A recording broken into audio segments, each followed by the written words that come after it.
Esto está grabando, ¿sí? Buenas tardes. Volvemos a empezar. Hemos tenido un lapsus gravatione, que se llama. Es decir, creíamos que estábamos grabando y no estábamos grabando, con lo cual os habéis perdido la mitad de la charla o algo así, los que lo vais a ver en YouTube. Pero vamos a resumir muy brevemente de lo que estábamos hablando. Estamos, como siempre, presentando que vamos a dar un curso en COAN, el centro de Víctor, Y, eh, y que por eso quería un poco presentar mi trabajo para la gente que no me conoce y explicar, estaba explicando ahora mismo que para mí, a pesar de que hay múltiples enfoques del enneagrama y muchas maneras de explicarlo, creo que cada uno de nosotros, el valor que aportamos es explicarlo desde el sitio desde donde nos ha sido útil a nosotros. El enneagrama es un cuerpo teórico muy grande, podríamos dar muchísima información, muchísimo detalle, pero no sirve tanto si no tienes una persona que te lo acerca, que lo traduce a lo que pueda ser tu momento vital, entendiendo que ha pasado momentos vitales similares, ¿no? Uno de estos momentos vitales es lo que habitualmente se conoce como la famosa noche oscura del alma, ¿no? ¿Qué es la noche oscura del alma? La noche oscura del alma es un momento en el que te quedas solo, a oscuras, no sabes a quién recurrir, no sabes a dónde tirar, pero sabes lo que ya no funciona. Durante muchas ocasiones en nuestra vida hemos resuelto las situaciones con una estrategia, con una manera de hacer, con una manera de relacionarnos, pero conforme las experiencias han ido repitiendo, nos hemos dado cuenta que eso no nos ha solucionado a largo plazo y que incluso a largo plazo nos ha producido problemas o dificultades o conflictos, ¿no? Entonces uno se plantea, eh, ¿por qué soy así? ¿Por qué siempre funciono así? ¿Qué es lo que hace que cuando alguien dice blanco, yo tenga que decir de manera inmediata amarillo? ¿Y por qué otros dicen verde? ¿Y por qué otros dicen negro? ¿Y por qué otros dicen azul? ¿No? Y entonces dices, bueno, pues ya está. Yo ya sé que la respuesta no está en decir amarillo. Pero si no digo amarillo, no sé qué decir porque no veo nada. He ahí la noche oscura. Y tengo que esperar a que algún color nuevo se manifieste, a que alguna manera de manejar la situación se manifieste, a poder funcionar con otra estrategia, a poder relacionarme de otra manera, con los demás y conmigo mismo, ¿no? Y un poco ese es el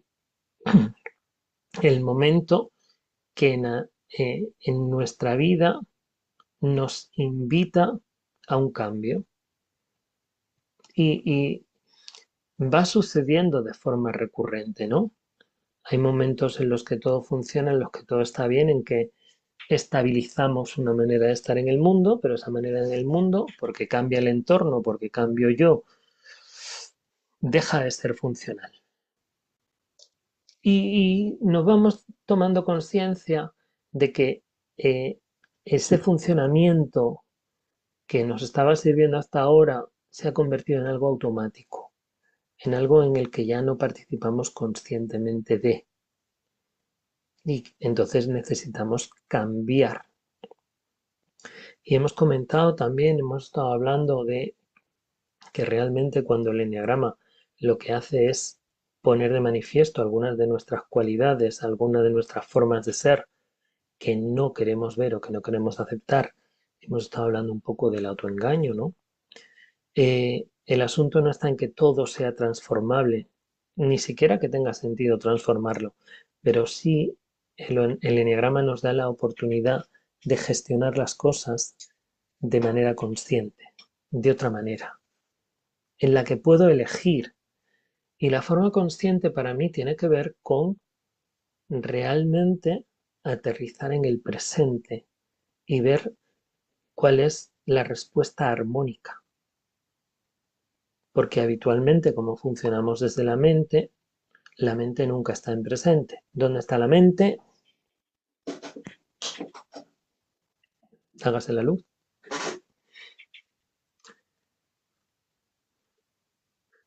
La mente está en el pasado, la mente está en el futuro o lo más peligroso, porque tendemos a creer que estamos en el presente, es cuando la mente nos traslada a un presente alternativo que no es el que es, sino el que debería ser, porque a mí me gustaría, porque a mí vendría bien, porque es el que yo esperaba, ¿no? Entonces, cuando el presente no es el que yo esperaba, no me viene bien, en vez de estar en el presente, trabajo para cambiar el presente. ¿Sí? ¿Me estoy explicando? Entonces, si quiero cambiar el presente, no puedo hacer esto que las tradiciones espirituales nos dicen, que es fluir con el momento presente, ¿no? Querer cambiar algo tiene que ver con no poder fluir con eso.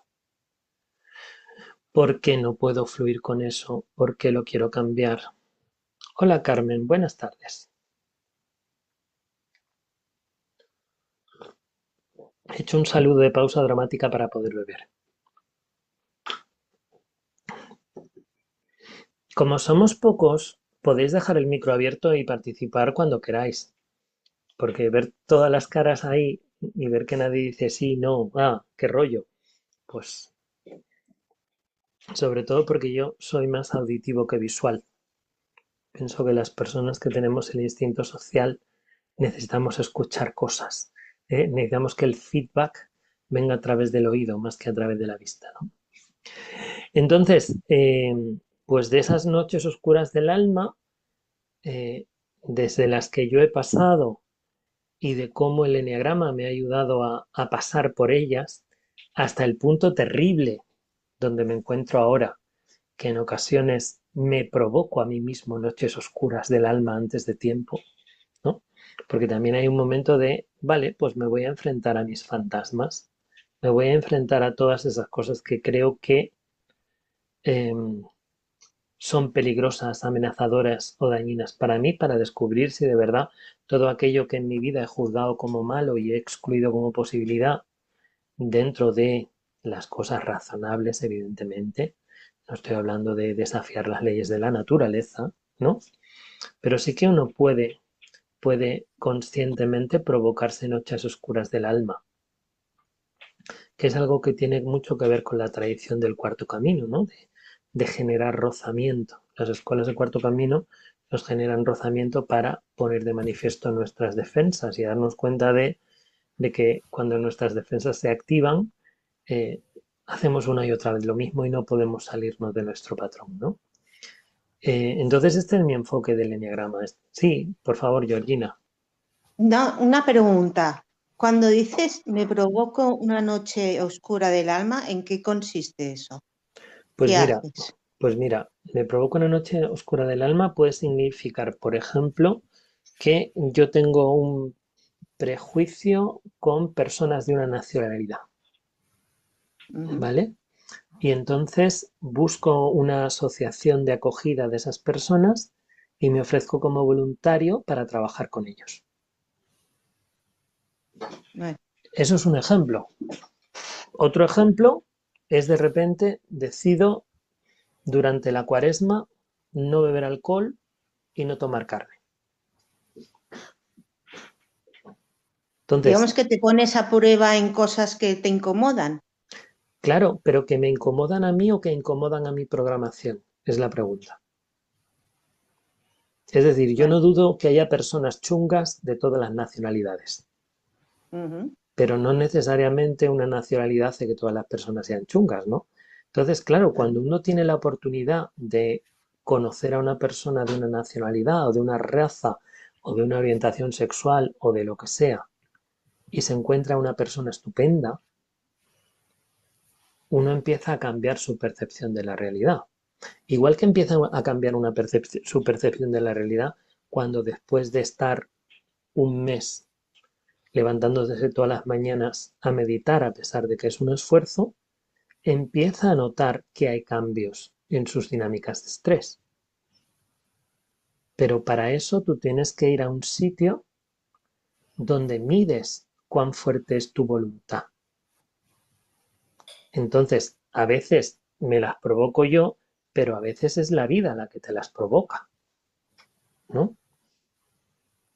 Entonces, de repente te ves en unas circunstancias donde te deja tu pareja, te quedas sin trabajo, este tipo de cosas. Y entonces, la vida no es como a mí me gustaría. Es muy fácil decir, claro, mi pareja se ha ido porque ella o él, pero yo qué he hecho yo ahí, qué responsabilidad tengo en eso.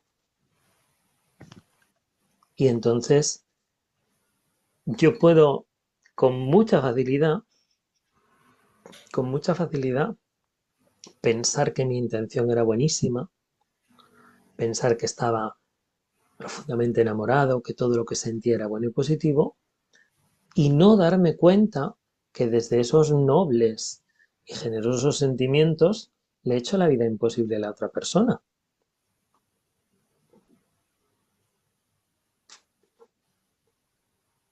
Entonces, cuando solo me quedo en que mi intención era buena y yo estaba muy enamorado, claro, enseguida me salvo, no me planteo nada más.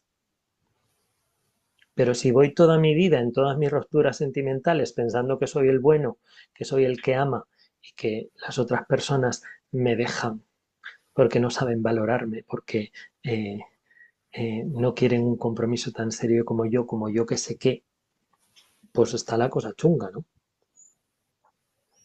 Va a ser muy Entonces la difícil cambiar. noche, perdona, entonces para ti la noche, esto que llamas la noche oscura del alma sería como, entre otras cosas, como me hago responsable de mis pensamientos, de mi vida y miro cómo estoy yo ahí, como de una manera más, una mirada más desde fuera.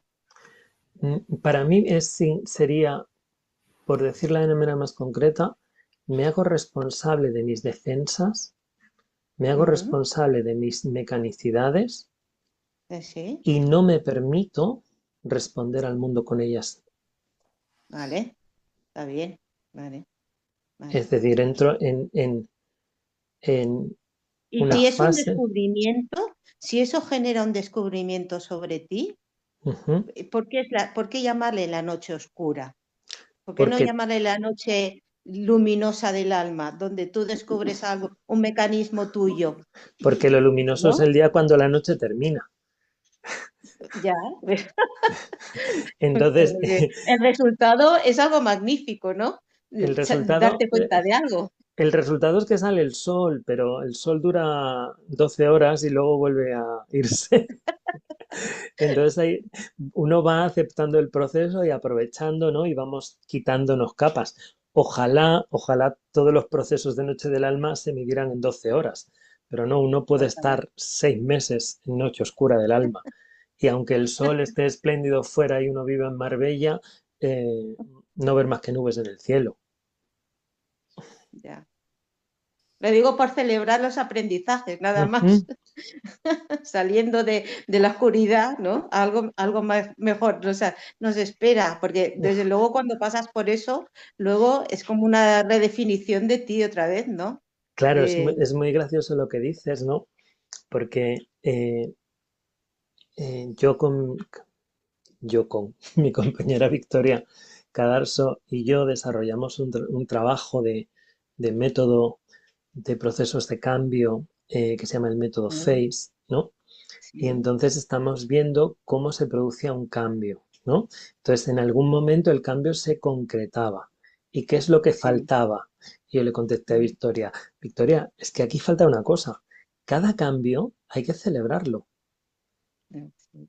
Y no es gratuito, porque la celebración no significa abrir una botella de cava, del No, bueno, no, ya lo entiendo ya. ¿no? Sí, Entonces tengo que encontrar cuál es mi manera de celebrar, de entrar en una emoción que es una manifestación de la alegría que se llama gozo. ¿Alguno de vosotros habéis hecho el Camino de Santiago? no, Bueno, pues el Camino de Santiago, que es una cosa que es una prueba física dura, podría ser una noche oscura del alma. Sobre todo si, por ejemplo, sois como Norma y yo, sociales dominantes, y os animáis a hacer el camino solos y a no hablar con nadie en todo el camino, ¿no? De repente uno llega a un Me lo he monte. planteado alguna vez, Pedro. Me lo he planteado, pero no sé si seré capaz nunca. Bueno, y si no lo dejas y llegaste hasta donde llegaste, ¿no? Entonces, Ujú. hay un momento en el camino que llegas a un monte y desde ese monte ves la ciudad de Santiago y ves la catedral. Y dicen los que lo han hecho, porque yo hice un camino de Santiago gastronómico probando tartas de queso, o sea, tenía 25, 26 años y decidimos que nuestro camino de Santiago era ir parando en todos los pueblos a probar la tarta de queso y puntuándola, ¿no? Pues dicen los que han hecho el Camino de Santiago que esa visión de la catedral, cuando todavía no has llegado, es decir, no se ha concretado, pero el gozo es una alegría que da sentido a todo el sufrimiento anterior. Entonces, esa es la manera de celebrar, esa es la manera de gozar, esa es la manera de disfrutarme. Y de disfrutarme desde el punto de vista no de, que diría un 7, que es mi eneatipo, de todas las opciones que hay fuera, sino de todas las opciones que hay dentro. Y todas las partes de mí que muchas veces no permito que se manifiesten y que están ahí y que poco a poco se van secando si yo no las riego. Dentro de todos nosotros están las 9 energías, están las 9 cualidades esenciales, como las llamamos en el mundo del eneagrama. Pero algunas están bloqueadas porque no encajan en mi programación y tengo que abrir agujeros para poder expresarlas. Porque, volviendo a lo que decíamos antes, cuando yo estoy en el momento presente, tengo que abrirme, o al menos así lo entiendo yo. La idea no es saco mi catálogo de cualidades esenciales. No, me abro a que la cualidad esencial más oportuna de las 9 se manifieste. Porque la gente tiende a tener una visión utilitarista de la esencia. Entonces yo voy a conectarme con la esencia para. Y no es posible conectarnos con eso que llamamos esencia. No es algo que podamos hacer de manera proactiva y coger la esencia y montarnos en ella como una bicicleta. Nosotros lo único que podemos hacer y lo que intentamos hacer con el eneagrama de la personalidad, conociendo mi eneatipo y sus características y su funcionamiento, es abrir espacio, es ordenar la casa, es quitar lo que ya no sirve para que la esencia pueda venir a visitarnos. ¡Tachán! Pausa dramática. ¿Qué opináis? Andrés, ponnos algo en el chat, aunque sea hombre.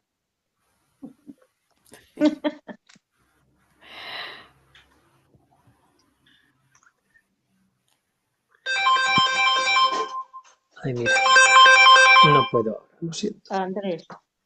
No, no es Andrés. Es Juan Luis. Hola, es que tengo problemas con el computador. Ok, bueno, pues ¿por dónde seguimos? ¿No? Porque hay una cosa de la que a mí me gustaría hablar, ya que estamos hablando de enneagrama y reflexionando sobre el enneagrama, ¿no? Y muchos de vosotros tenéis cierto acercamiento, cierta experiencia, otros tienen mucha experiencia y no sabemos quién va a ver este vídeo, ¿no? Pero sí que me gustaría hablar de lo que yo considero que son los malos usos del enneagrama, ¿no? Que es algo que para mí es muy, muy, muy importante. ¿Cuál creéis que es el peor uso del enneagrama?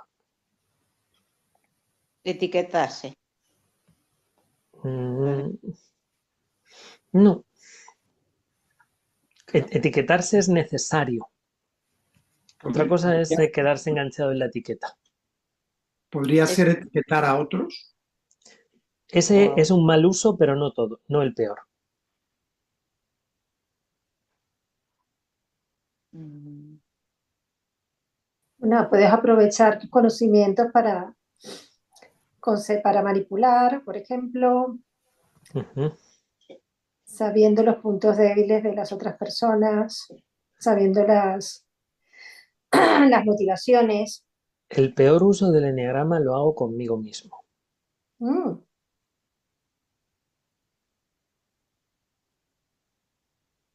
El peor uso del eneagrama es utilizar mi eneatipo para justificar mis comportamientos. Decir, yo como soy un 7 no puedo hacer otra cosa que. Justo si me doy cuenta de que mi eneatipo se está activando y está activando sus defensas, es el momento de intentar darle a la pausa y respirar para parar ese funcionamiento automático. Justo porque soy un 7, puedo hacer miles de cosas y no necesariamente las de 7. Habría que reformular la idea, ¿no? Yo a eso lo llamo enamorarme de mi eneatipo. Cuando te enamoras de algo o de alguien, se lo justificas todo. No pides explicaciones. Hasta sus pedos te huelen bien, ¿no? Entonces me enamoro de mi 7 y entonces todo lo que mi 7 haga en mí, todos los follones en que me meta, todos los conflictos que genere con las personas que me importan, todo el daño que le haga yo a mi cuerpo a costa de mi 7, está justificado, porque como soy 7 no puedo hacer otra cosa, ¿no? Este sería el primer mal uso. Existe, por supuesto, lo que se llama, o lo que yo llamo, el eneagrama bélico. Es decir, usar el eneagrama para agredir al otro. En versión popular, castiza, tú como eres un puto 7, ¿no? Y a lo mejor le estás diciendo a alguien esa barbaridad que ni siquiera sabe ni lo que es un 7 ni lo que es el eneagrama, pero nosotros lo largamos así felizmente, ¿no? Y te dicen, pues no sé qué es un 7, pues deberías, que te vendría muy bien saberlo.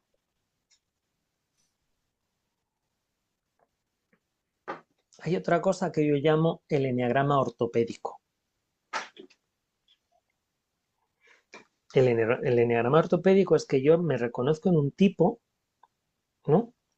Y entonces me leo el 1. Ay, soy un 1 no sé qué. Los unos son puntuales. Jo, pues yo no soy puntual. Pues ahora tengo que empezar a ser puntual, porque si no, no voy a ser uno, ¿no? Y empiezo a colocarme prótesis de comportamientos, porque como son propios de mi tipo, que lo he leído yo en un libro, ¿no? Esa es otra posibilidad, porque a veces, si no, queremos encajar, forzamos para encajar nuestra vida en los perfiles del tipo, ¿no? Luego está otra cosa que es el efecto contrario a enamorarme, que es odiar mi tipo. Entonces, cuando odio mi tipo, cada vez que me pillo en el tipo me bloqueo. Y entonces dicen, jo tío, vente a una fiesta. No, yo ya no soy 7, yo ya no quiero ser 7, yo no quiero ir de fiesta. Pues está, sí, sí, vosotros os reís, pero esto son cosas que yo he visto hacer, ¿eh? Bueno, digo una cosa, yo no he llegado a decir, yo ya no voy a una fiesta, yo no soy 7, pero sí es verdad que hubo un momento, sobre todo en los primeros meses de diagrama, o cuando ya me identifiqué, que sí que decía, no voy a ir a esta fiesta, no voy a ser tan 7 hoy. Luego te das cuenta que al final todos esos mecanismos de justificar o buscar un comportamiento 7 o no buscarlo, es que más bien tienes que estar alerta a cuando nacen o cuando salen, efectivamente decir, aquí está otra vez mi 7, ¿no? Porque no hace falta buscarlos, están allí continuamente. Pero es que no, quiero decir, es que corremos el peligro de simplificar mucho las cosas. ¿Qué pasa? ¿Que a las fiestas solo van los 7? ¿No? Evidentemente no. No, entonces tú vete a la fiesta y luego mira a ver cómo te comportas según el momento presente, ¿no? Hay otra cosa que también me produce bastantes escalofríos, ¿no? Que es lo que yo llamo convertir el eneagrama en religión. Entonces yo me cojo un libro de eneagrama, soy un 4. Pautas para el crecimiento del 4, que lo habrá escrito un autor con mayor o peor fortuna. Y yo me aprendo las pautas para el crecimiento del 4 como si fueran los 10 mandamientos. Y lo recito. Y cuando no lo hago, hago acto de contrición y me pongo una penitencia. Que esto son cosas que también hace la gente, ¿no? Entonces, estas son los peligros o los malos usos que se puede hacer del eneagrama, ¿no? Enamorarme de mi tipo o odiar mi tipo, el eneagrama ortopédico, el eneagrama como religión y el eneagrama bélico. Y el eneagrama bélico me lleva a hablar de otro tema que también es muy fundamental para mí en la comprensión del eneagrama, que tiene que ver con el mundo de las relaciones, que tiene que ver con cómo nos relacionamos, ¿no? Porque estamos habituados a relacionarnos con el traje de látex, ¿no? Como si todos fuéramos grandes preservativos, para que el otro no nos contamine de algo, ¿no? Pero al mismo tiempo queremos que el otro se quite el látex y nosotros no. Queremos que el otro se quite las defensas. Yo soy un 7, tengo un conflicto con un 5, entonces lo que quiero es que el otro deje de comportarse como un 5 y yo no dejar de comportarme como un 7, ¿no? Es un poco la idea. Y siempre se nos olvida que cuando cualquiera de nosotros nos comportamos como nuestro tipo, es porque inconscientemente tenemos miedo.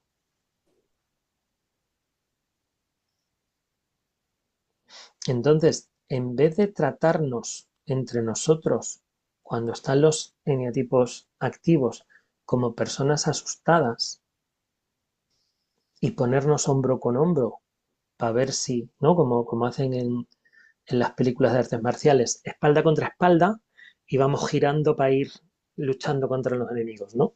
En vez de ponernos así, lo que hacemos es convertir al otro en un enemigo. Y entender que cuando el otro se está defendiendo y se está protegiendo de su miedo, lo interpretamos como si el otro quisiera estar agrediéndome y haciéndome daño a mí. ¿Sí? ¿Se entiende la idea? Sí, sí. La defensa del otro es solo su defensa. Y si yo me pongo en su camino, evidentemente me puede hacer daño.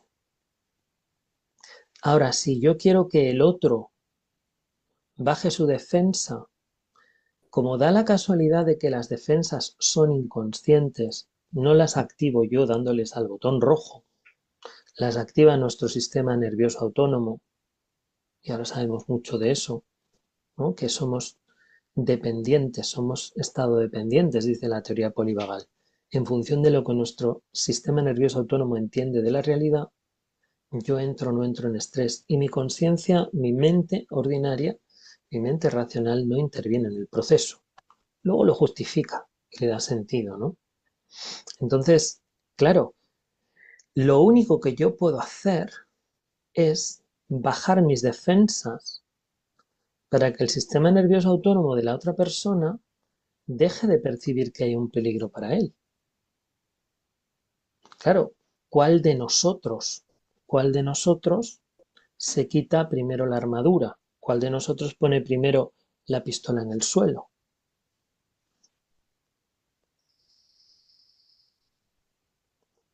Y entonces decía Don Riso que en una relación entre dos personas, el acercamiento, la búsqueda de una conexión verdadera, parte siempre de la persona de mayor nivel de conciencia. Esa es la que llamábamos en el Enneagram Institute la regla de Don. Y entonces venía la regla de Ras Hudson, ¿no? Si te estás preguntando cuál de los dos es la persona de mayor nivel de conciencia, probablemente seas tú. Así es que hazlo. Porque muchas veces pensamos, no, como yo tengo mucho nivel de conciencia, es el otro el que tiene que dar el paso, porque yo me lo he trabajado, ¿no? evidentemente eso es un estado de mayor identificación, es un estado de mayor defensa donde yo no puedo acceder a ver al otro como un ser humano asustado, ¿no? Entonces, esas son dos de las reglas que Don y Ras nos contaban en los conflictos, ¿no? Para mí, cuando hablamos de enneagrama y hablamos de relaciones, es importante entender que todas mis dificultades en las relaciones, todas, parten de un único problema, una única dificultad, que es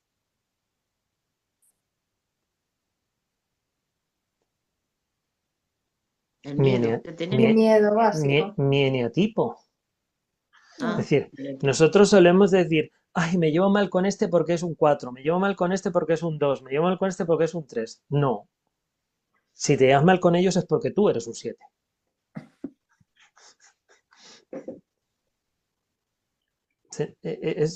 Es un concepto bastante desafiador porque nos pone a nosotros toda la responsabilidad, pero la conciencia es así.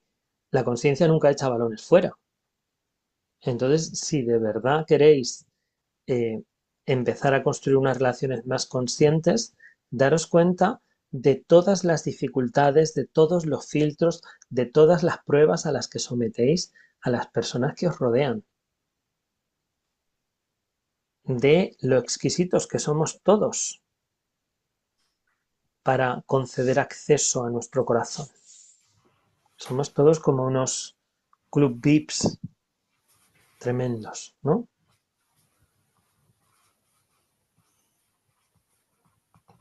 Y luego está mi famosa regla de Creme.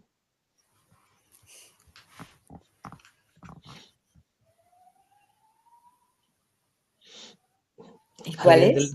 alguien de los que sigue mis vídeos no sabe todavía mi regla Ave Creme? Tiene que ver con coser o, ¿no? O cuece o No, enriquecer. eso es. Cuando nos encontramos con una persona diferente a nosotros, hay dos opciones: la inconsciente o la consciente. Cuando estamos inconscientes, las diferencias cuecen. Cuando estamos conscientes, las diferencias enriquecen. Para el que sea muy joven y vea este vídeo en algún momento, hace muchos años había una campaña de, del caldo este en pastillas Ave Creme que decía, ¿tú cueces o enriqueces? ¿No? Porque enriquecer era echar una pastilla de Ave Creme al agua, ¿no? Entonces yo de ahí tomé la idea de que las diferencias entre dos personas nos pueden enriquecer si las gestionamos conscientemente, a través de la idea de la gestión consciente, y nos pueden recocer y acabar quemados si no las gestionamos conscientemente.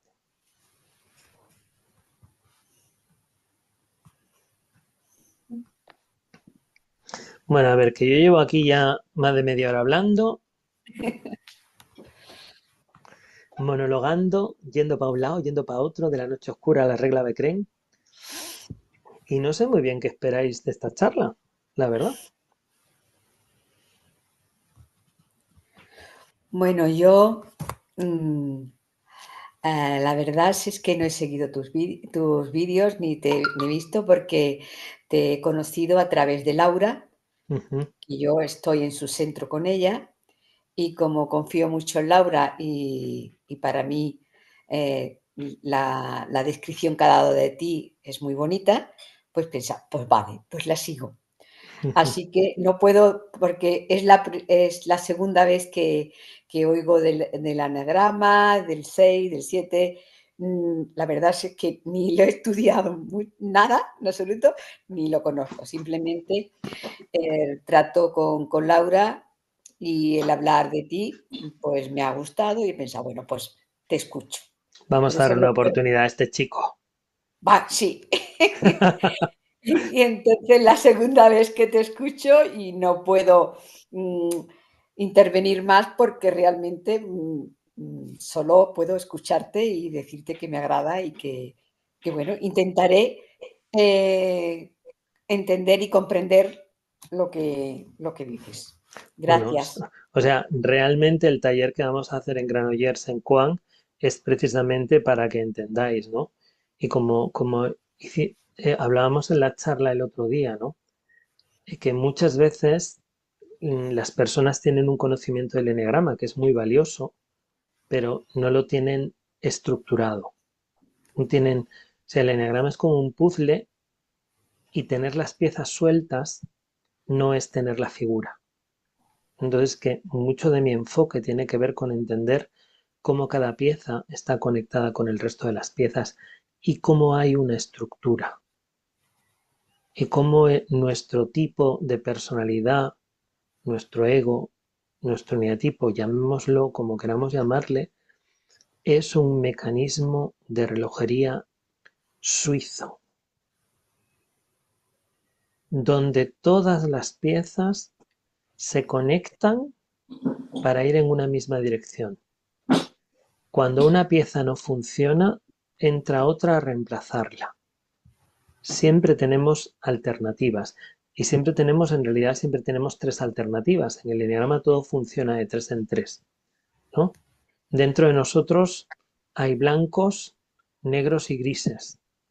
El problema es que nuestra mente, que es dual, no suele ver los grises.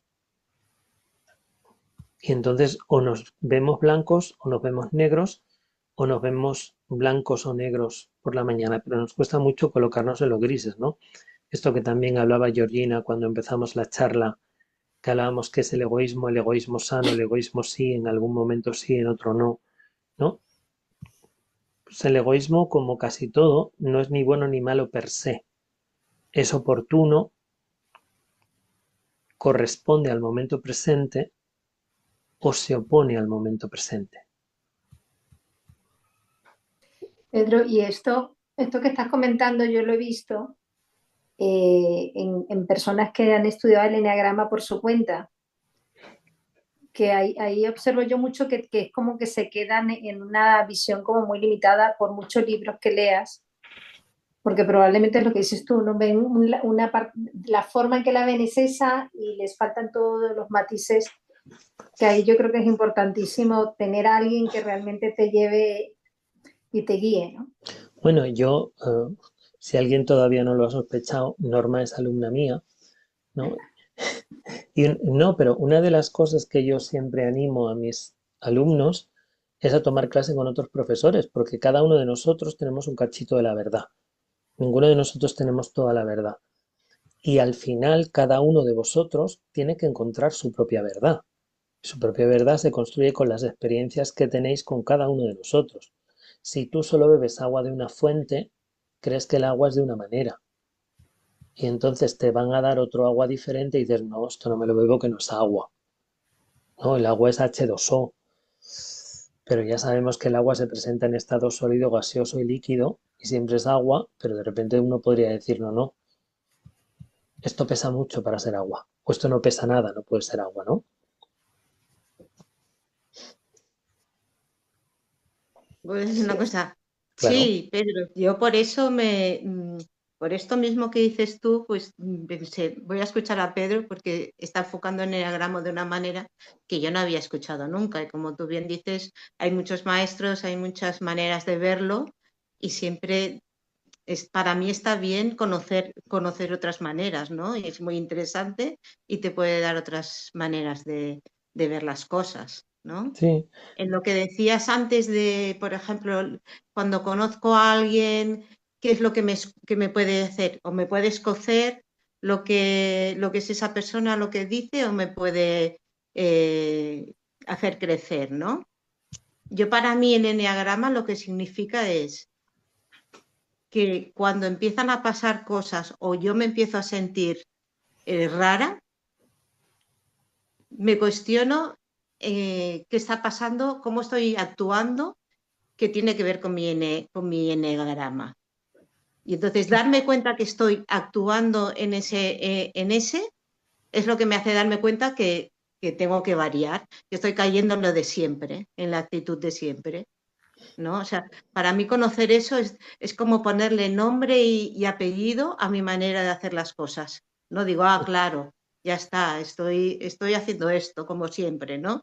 Entonces voy a mirar otra salida, donde no me bloquee o donde pueda salir de donde estoy. Para mí el enneagrama, que tiene que ver mucho con lo tuyo, ¿no?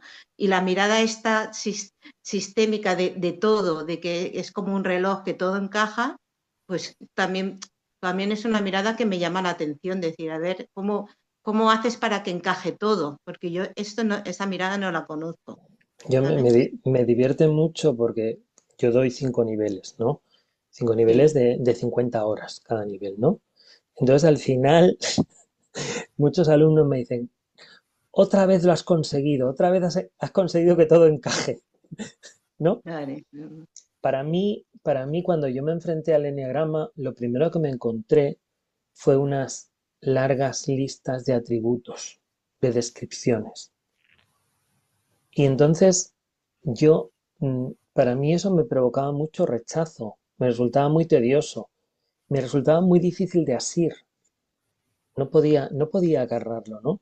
Y entonces tuve que hacer un trabajo de entender cuál es lo que había de común debajo de todos esos atributos, ¿no? Debajo de todos esos comportamientos habituales de cada uno de los eneatipos, ¿qué hay? ¿Cuál es la motivación? Como tú dices, te pillas con las manos en la masa. No, voy a Sí, hacer otra cosa. Pero es muy difícil hacer otra cosa si tú no miras de qué daño te estás protegiendo cuando haces claro, eso. Y, y buscas la manera de protegerlo de otra forma. Porque pasar por encima de eso, pasar por encima de lo que me da miedo, no respetando mi miedo, es un comportamiento contrafóbico. Y el comportamiento contrafóbico enseguida se lo apropia el ego. Porque como hemos dicho antes, el ego es polar, ¿no? Entonces el asunto no está en ver si yo soy cobarde o valiente. El asunto está en descubrir que yo soy cobarde, valiente y la infinidad de matices que existen entre los dos extremos. Y en cada momento del presente podré manifestar mi valor o mi cobardía de una manera diferente. Y hay momentos en la vida en que me vendrá muy bien ser cobarde y ser cobarde hará que salve la vida. Y habrá otros momentos en que me vendrá muy bien ser valiente y a lo mejor salvo mi vida también o salvo la de otra persona, ¿no? Pero no hay reglas. En la vida no hay tantas reglas. Las reglas verdaderas emanan de la realidad. El comportamiento que corresponde emana del momento presente. Y sin embargo yo tengo organizado la manera de. Llego al momento presente con unas expectativas. Conforme a esas expectativas empiezo a escanear lo que está pasando. Y entonces empiezo a puntuar si la realidad me mola o no me mola. Y si no me mola, ¿qué tengo que hacer? ¿Cuál es mi manera de intentar cambiarla? Y si me mola, ¿cuál es mi manera de estrujarla al máximo? Y estrujar al máximo tampoco es una actitud consciente, porque no hay nada a lo que yo me pueda aferrar, porque todo lo que intente aferrar va a cambiar en algún momento, ¿no? Entonces, ¿cómo es esa mezcla de estar, entregarme al momento presente sin apegarme, para poder soltarlo y entregarme a lo siguiente, ¿no? Eso es realmente lo que nos facilita conocer nuestro tipo y poder desactivarlo. Estar en el momento presente, sin expectativas, sin querer manipular la realidad, sin interpretarla a favor de nuestro ego.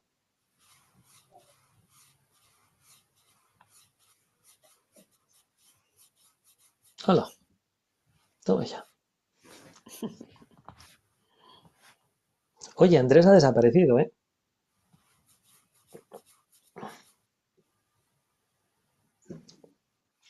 En fin, que no sé qué más contaros, pero que esto es lo que yo quiero trabajar en Granollers dentro de 15 días, ¿no? Y si sale bien el experimento, pues haremos más cosas. Hay una intención y deseo de continuidad. Ya veremos. Bueno, yo debo decir que no sabía de qué iba la charla. me he metido porque es verdad, Pedro sabe que me he metido porque he visto Pedro hablando de enneagrama y dije, voy a aprender un poquito. Y pues la verdad que como siempre a mí me da mucho gusto ir a Pedro hablando de enneagrama y de lo que sea. Pero bueno, nada, quiero decir que estoy aquí un poco de intrusa. No, está bien. Pero vamos, más que nada, no sé, Carmen, Georgina, alguna inquietud que tengáis con respecto al eneagrama, algo que hayáis oído campanas y no os haya quedado claro, o no sé. A ver, hay muchas cosas que son diferentes, claro. La estoy como digiriendo, ¿vale? Necesito tiempo para Ujú, un poco retomar toda esta conversación, que bueno, es una mirada nueva, interesante por eso, interesante, muy ujú. interesante. Sí, cómo no. Yo no siento de verdad que sea una mirada nueva. A lo mejor es una forma nueva de contar la mirada de siempre, porque creo que todas las tradiciones espirituales buscan lo mismo, ¿no? Sí, Lo que bueno, pasa es que en muchas ocasiones las tradiciones espirituales que parten de un maestro, que parten de una enseñanza, apuntan en una dirección, pero tú no tienes tu propio camino, ¿no? Y en uno de esos caminos hay cosas que te sirven y cosas que no te sirven. exacto. Sí, sí. La riqueza que tiene el enneagrama es que tienes que ir eligiendo en cada momento cuál es tu camino, de los 9, ¿no? Entonces no es algo tan estructurado en el sentido de que hay un proceso que es para todo el mundo igual. Incluso sabemos que cada uno de los tipos de personalidad tienen un funcionamiento diferente dentro del Sí, autoconocimiento, ¿no? sí, Y que hay personas que avanzan pasito a pasito y personas que avanzan a saltos. Claro, la persona que avanza a saltos hasta que da un salto se asusta. Dice, aquí no está pasando nada, aquí no está pasando nada. Y luego de repente da un gran cambio. Y otro, sin embargo, alguien le dice, joder, te veo muy cambiado. Dice, yo no he cambiado, porque el cambio ha ido produciéndose tan poco a poco que se ha integrado de manera natural, ¿no? Y una persona que no te ve en 2 o 3 años, de repente te lo puede ver. Y tú no te lo puedes ver porque ha ido muy lento, ¿no? Ha ido muy progresivo.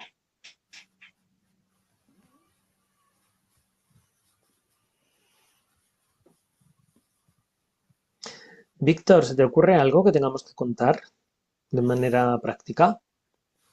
Bueno, pues ya que mencionas, pues bueno, sí.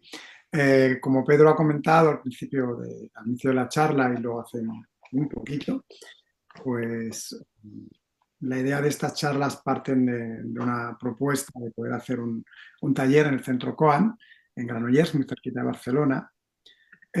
Os voy a compartir muy brevemente algo de información, ¿vale?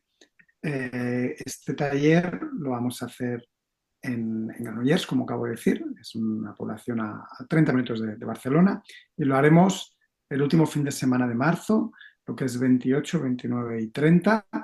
Aquí se ven los horarios, sería viernes por la tarde a partir de las 5, y luego el sábado y el domingo ya es todo el día allí. Entonces, trabajaremos la parte de contenido, evidentemente queda en manos de Pedro, pero sé que la idea es adaptarse mucho en función de lo que el grupo demande, porque lo ha explicado, ¿no? En varias ocasiones. Y hagamos lo que Y, hagamos, y hagamos lo que y bueno, hagamos, si será tenéis, sosteniéndolo en una estructura, que esto para mí es muy importante. Es decir, podríamos empezar a hablar de muchos sitios, pero lo importante es ir colocando la estructura para que cada vez que os encontréis conmigo o quizá con otro profesor de enneagrama tengáis un sitio donde colocar las cosas. Perdón, Víctor. vale, gracias. Bueno, he comentado que el domingo sería por la tarde, por un domingo solo por la mañana, para que los que vengáis de fuera podáis marcharos con tranquilidad a casa. Aquí está el horario, de 5 a 9 el viernes, de 10 a 2 y de 3 y media a 7 y media el sábado, y de 10 a 2 de nuevo el domingo. ¿vale? En cuanto al precio, ahora ya por el tiempo que queda no hay opción de cuotas, aunque todos hablarlo si alguien tiene algún problema en este sentido o dificultad. El precio oficial es de 250 en cuota única. Y bueno, poco más, no puedo extenderme porque no es algo que me guste hacer en estas cosas.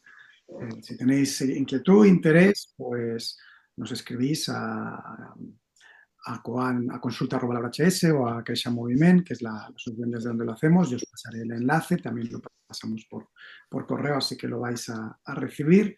Y cualquier duda, consulta que tengáis, por ahí os atendemos, por teléfono y poco más. Podemos hacer esas cosas de ¿a quién va dirigido este curso? ¿No? ¿A quién va dirigido este curso? Eso ya es todo tuyo. No, ¿a quién va dirigido este curso? Este curso va dirigido a gente que alguna vez en su vida ha dicho una de las frases que yo he dicho muchas veces de qué cansado es ser yo mismo todo el rato, ¿no? Cuando tú te cansas de ser tú mismo, ¿cómo puedo abrir una puertecita para salirme de yo mismo y dejar de ser yo mismo un rato? Da igual que sea en el trabajo, que con mi pareja, que con mi familia, ¿no? En algún momento todos sentimos que la imagen que tenemos de nosotros y la imagen que el otro tiene de nosotros es algo que nos encorseta, es algo que no nos permite expandirnos, es algo que no nos permite fluir, ¿no? Que nos obliga a ser de determinada manera.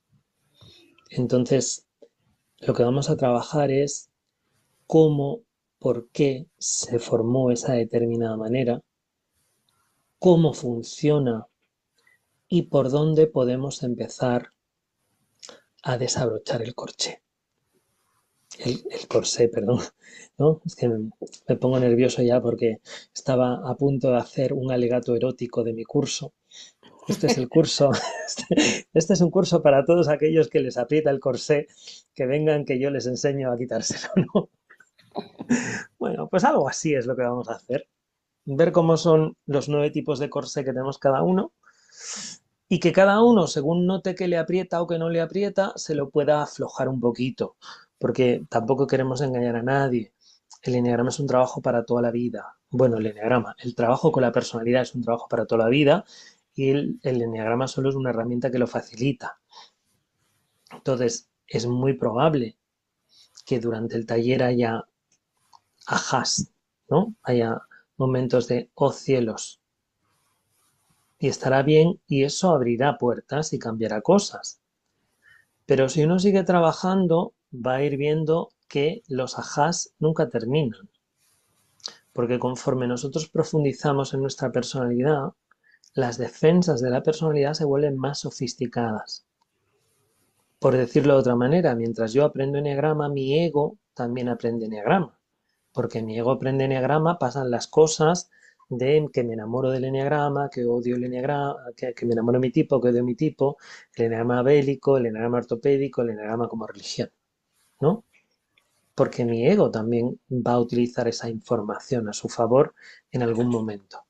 Entonces hay que estar siempre alerta para que eso no suceda y, y con 2 claves fundamentales para mí del trabajo con el eneagrama. Podemos poner la tercera, ¿no? La primera es la curiosidad. ¿Qué puedo descubrir? ¿Qué puedo descubrir de mí? Porque está muy bien cuando el profesor explica a un tipo que no es el mío, ¡ah! Mi pareja, mi hijo, mi no sé qué, mi jefe. Está muy bien eso, pero ponerse un exceso de atención ahí, porque eso me da poder, la información es poder, y no poner casi toda la atención en cuando me toca mirarme a mí, ¿no? Que es lo que realmente es productivo. Yo solo puedo cambiarme a mí, yo no puedo cambiar a nadie por mucho que sepa su eneatipo. Aquí cada uno se cambia solo, ¿no? Entonces, la curiosidad, el saber reírme de mi ego y la conexión corporal. Si yo no estoy sintiendo mi cuerpo, si no tengo una conexión corporal, es muy probable que mi cabeza me esté haciendo alguna trampa, ¿no? Y desde ahí es de donde vamos a trabajar.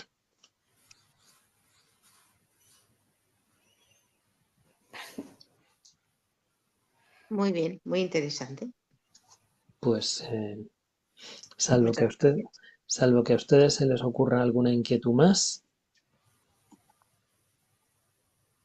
No, gracias. Si alguno queréis volver a ver el vídeo, como decía Georgina, para procesar, lo colgaremos luego esta noche o mañana en Vale, YouTube. Podemos perfecto. volver a verlo. Y os Sí, pasará, sí. supongo, también el enlace, Víctor, a quien esté interesado, lo podrá recibir. Vale. Y no tengo más que contaros, Muchas gracias. salvo que vosotros pidáis que cuente algo, insisto. Chistes de enneagrama. ¿Mm? ¿Eh? Me has hecho un chiste del eneagrama, ¿eh? Hay chistes del enneagrama. Hay chistes del Sí. enneagrama. Naranjo era un gran contador de chistes. Naranjo fue un gran contador de chistes y contaba, por ejemplo, el chiste de miniatipo del 7, ¿no? ¿Tú lo sabes, Norma? Bueno, pues una mujer que estaba casada con un 7 descubre que su marido ha dejado embarazada a su secretaria, ¿no? Y entonces le dice, oye, cariño, ven que tenemos que hablar. Oye, que has dejado embarazada. Vamos a hacerle un homenaje a Laura. Vamos a hablar un nombre. Que has dejado embarazada a Laura, ¿no? Y dice, bueno, cariño, no pasa nada. Ese es su problema. Dice, ya, cariño, pero es que resulta que me han dicho que la has dejado embarazada tú. Dice, bueno, cariño, no pasa nada, ese es mi problema. Dice, ya, pero es que yo estoy casada contigo. Dice, bueno, cariño, ese es tu problema. Pues este es el chiste otro más. que contaba Claudio sobre el 7. Está Ya os bien, está bueno. hacéis una idea de cómo somos los 7, ¿no? Sí, sí. Pues nada, dicho queda. Muy bien. Vale. Más chistes el fin de semana en Granollers. Bueno, Que ustedes tengan un estupendo fin de semana. Igualmente, muchas Gente, gracias. que Adiós, pasen que tengáis bien. buen curso. Adiós a Adiós, todos. vale. Gracias. Chao. Gracias.